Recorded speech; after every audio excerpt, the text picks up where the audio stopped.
Happy New Year. This is Mark Woodward, your straight shooting advisor, and this is the KANA Private Wealth Group first quarter 2025 tactical brief. It's hard to argue with success in the markets, and last year we had another banner year in the U.S. equity market. As a matter of fact, the S&P 500 had its strongest two-year performance since the late 1990s. So what does that mean for this year? Well, I think there are two things of note that will be a big impact on the markets this year. The Fed cut interest rates 100 basis points in the second half of last year as inflation was starting to tame, and there were concerns of recession paired with rates going too high, too fast.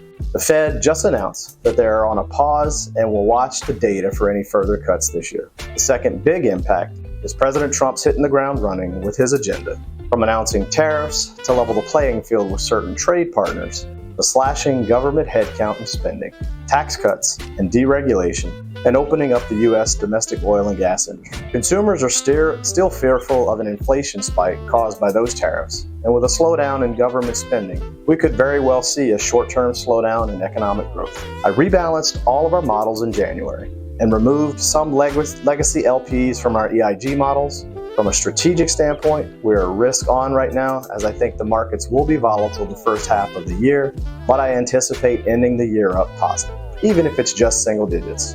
From a tactical standpoint, I added oil and energy infrastructure to all of our models based on recent government policy changes. As part of our ongoing screening and selection process, I also replaced our mid-cap value fund manager in our growth models. If you have any questions about your own accounts or portfolio, or need help navigating these volatile markets, please call me. And remember, at KANA Private Wealth Group, we help you put your family first.